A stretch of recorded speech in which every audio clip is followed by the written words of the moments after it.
Assalamualaikum warahmatullahi wabarakatuh. Saya Anjani. Saya yakin dalam menjalani proses kehidupan pasti tak selamanya menyenangkan. Terkadang ada kalanya seseorang merasa terpuruk hingga berhenti melanjutkan impian hidupnya. Tak apa berhenti sejenak untuk menenangkan diri, tapi jangan lupa untuk melangkah kembali, karena hidup harus terus berjalan, meski kegagalan dapat membuatmu jatuh hingga putus asa. Kita membutuhkan motivasi yang bisa membangkitkan kita kembali. Motivasi terkuat berasal dari diri kita sendiri, diri yang tak lepas dari mimpi, bukan ambisi. Ambisi membawa kita ke tempat-tempat terjauh, sekali jatuh kita mengaduh. Sedangkan mimpi membawa kita ke tempat-tempat tertinggi. Sekali terhempas, kita bisa belajar lagi. Halo teman-teman, Assalamualaikum warahmatullahi wabarakatuh. Perkenalkan, nama saya Anjani Sabrina dengan NIM 12110122269 dengan Prodi Pendidikan Agama Islam dengan mata kuliah Psikologi Umum, dan materi yang akan saya sampaikan yaitu motif dan motivasi. Baiklah teman-teman, alangkah baiknya sebelum saya memaparkan materi, marilah kita sama-sama membacakan Bismillahirrahmanirrahim. Nah, setelah membaca Bismillahirrahmanirrahim, saya akan memaparkan materi saya yang berjudul motif dan motivasi. Sebelum memasuki inti dari pelajaran kita, saya punya pertanyaan nih kepada teman-teman semua. Mengapa sih kita memerlukan motivasi? Karena menurut saya nih, pasti setiap manusia memiliki dorongan positif untuk dirinya. Dan dorongan tersebut berasal dari luar, sehingga ia mampu menyadari bahwa ia memiliki potensi yang terdapat di dalam dirinya tersebut. Nah, di dalam motivasi itulah manusia dapat bertindak untuk mendapatkan apa yang dia inginkan. Nah, teman-teman, itu adalah jawaban dari saya. Mungkin dari teman-teman memiliki jawaban yang berbeda, dan silahkan mengomentari di bawah di kolom komentar ya. Baiklah, kita akan memasuki materi kita, yaitu pengertian motif dan motivasi. Motif berasal dari kata movere atau motion, yang berarti gerakan atau sesuatu yang bergerak. Motif adalah dorongan yang sudah terkait pada suatu tujuan. Motif yang berada pada diri seseorang akan mewujudkan suatu tujuannya atau perilaku yang diarahkan pada tujuannya dalam mencapai sasarannya. Dalam psikologi, motif tersebut berkaitan erat dengan tingkah laku atau yang biasa kita lakukan atau gerakan yang sudah sering kita lakukan. Tingkah laku ini bisa juga disebut dengan dorongan, perilaku kita, sikap kita, atau action kita. Bagaimana sih motif dan motivasi itu bisa mempengaruhi atau membentuk tingkah laku bagi manusia? Nah, kita harus mengetahui dulu pengertian dari tingkah laku tersebut. Pengertian tingkah laku. Tingkah laku adalah serangkaian perilaku yang dimiliki oleh seseorang atau setiap manusia yang dipengaruhi oleh panca inderanya, etikanya, perilakunya, pengalamannya, ataupun mempengaruhi daerah-daerah lingkungannya. Bahwasanya tingkah laku itu pasti muncul, karena tingkah laku tersebut didasarkan pada motifnya, yaitu sebagai penggeraknya, yang mana motif itu didasarkan pada kebutuhan manusia ataupun tujuan manusia, sehingga memunculkan sebuah tingkah laku yang digunakan untuk mencapai sesuatu yang dibutuhkan. Motif memiliki 6 contoh. Yang pertama, motif spontan. Yang kedua, motif hiburan. Yang ketiga, motif informatif. Yang keempat, motif pembelajaran. Yang kelima, motif integrasi personal. Yang keenam, motif integrasi sosial.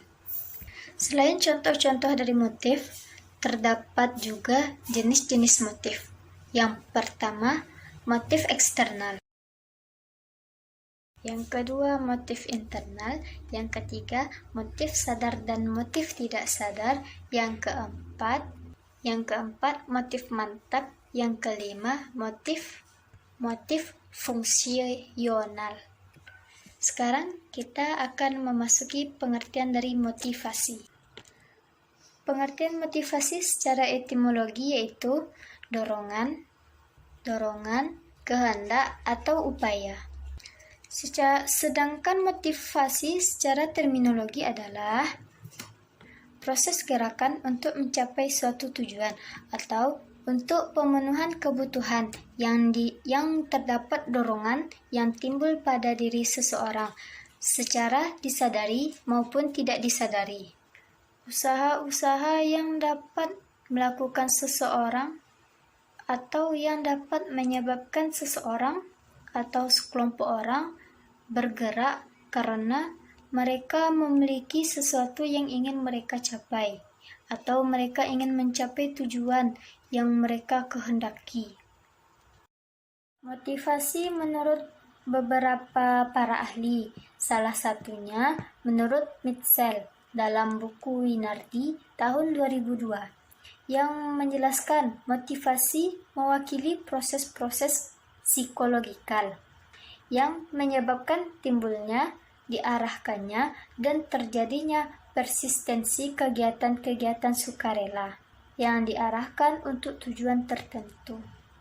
Motivasi dapat diartikan sebagai suatu dorongan untuk mewujudkan perilaku tertentu yang terarah kepada suatu tujuan tertentu.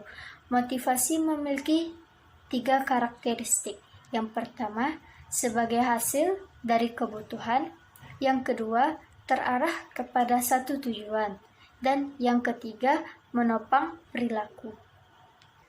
Dan motivasi pun memiliki aspek, yang mana aspek tersebut terdiri dari 3. Yang pertama, keadaan terdorongnya dalam diri seseorang tersebut. Yang kedua, perilaku yang timbul dan terarah karena keadaan yang mendorong dalam diri seseorang. Dan yang ketiga yaitu tujuan yang dituju oleh perilaku seseorang tersebut. Motivasi sendiri dibagi menjadi 2. Yang pertama, motivasi yang berasal dari dalam diri seseorang. Dan yang kedua yaitu motivasi yang berasal dari luar. Misalnya,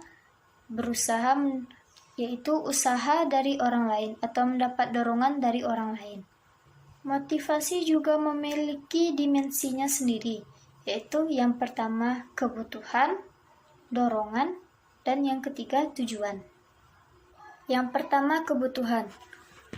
Maksud dari kebutuhan ini adalah kebutuhan ini timbul dari dalam diri individu sendiri. Apabila si individu merasa terdapat adanya kekurangan di dalam dirinya, misalnya seperti adanya ketidakseimbangan antara apa yang ada di dalam dirinya, misalnya dia kekurangan hal ini, maka ia harus berusaha untuk memiliki hal tersebut, harus memiliki bagaimana caranya ia mendapatkan hal tersebut. Yang kedua, dorongan. Untuk mengatasi ketidakseimbangan yang dimiliki seseorang tersebut, maka di dalam dirinya tersebut pasti akan timbul sesuatu keinginan dan dorongan untuk mendapatkan hal yang dibutuhkannya tadi. Dorongan tersebut biasanya terjadi pada tindakannya sendiri yang dilakukannya secara sadar. Yang ketiga, tujuan. Tujuan tersebut dapat diartikan atau dapat dijadikan sebagai arah. Arah maksudnya untuk mencapai kebutuhan tersebut. Dan juga dari tujuan ini, motivasi dari tingkah laku tersebut seberapa aktif dia dalam bertindak. Nah, dengan adanya tujuan ini, si individu dapat mencapai sesuatu hal yang diinginkannya tersebut.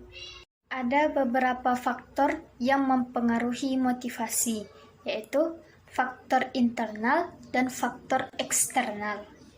Faktor internalnya yaitu persepsi individu terhadap dirinya yang sendiri. Yang kedua, harga diri dan prestasi yang dicapainya. Yang ketiga, harapan dan kebutuhannya. Yang keempat, kepuasannya dalam bekerja. Sedangkan faktor eksternalnya, yang pertama yaitu sifat dan jenis pekerjaannya. Yang kedua, kelompok kerja, di mana individu tersebut dapat bergabung. Yang ketiga, situasi lingkungan pada umumnya. Dan yang keempat, sistem imbalan yang diterimanya. Perbedaan dari motif dan motivasi, yaitu motivasi merupakan istilah umum yang merujuk pada proses gerakan atau situasi yang mendorong atau dorongan dalam diri seseorang. Yang kedua, motif lebih mengarah kepada kebutuhan. Sedangkan motivasi lebih mengarah kepada keinginan. Yang ketiga, motif adalah tujuan, sedangkan motivasi adalah prosesnya.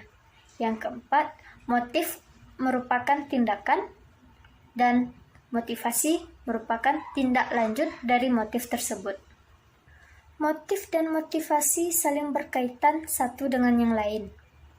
Jika motif seseorang menurun, maka motivasi dapat dibangkitkan dengan kekuatan eksternalnya.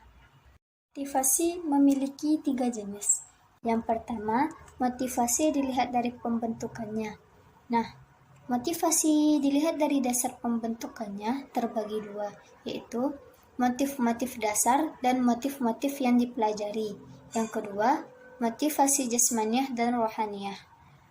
Maksudnya, motivasi jasmaniah itu terdiri dari refleks, insting, dan nafsu. Sedangkan yang termasuk ke dalam motivasi rohaniyah adalah kemauan dan keinginan. Yang ketiga, motivasi intrinsik dan ekstrinsik.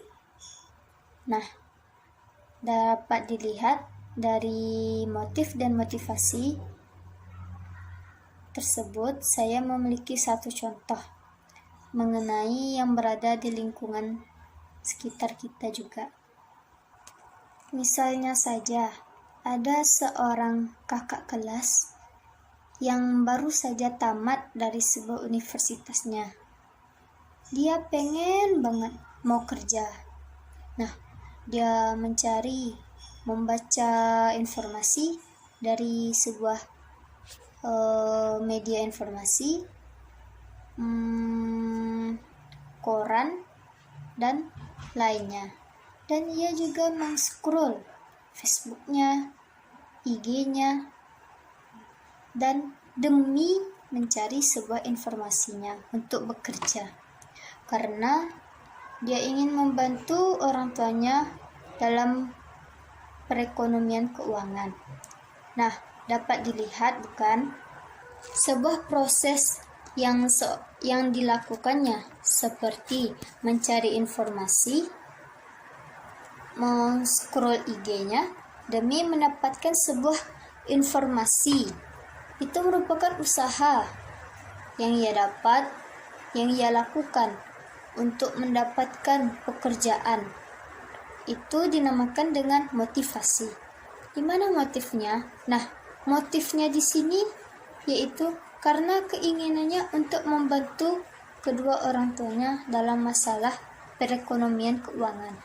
Nah, dapat kita ketahui itulah contoh dari motif dan motivasi tersendiri.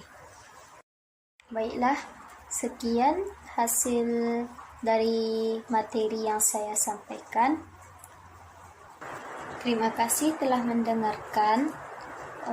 Sekian dari saya. Wassalamualaikum warahmatullahi wabarakatuh.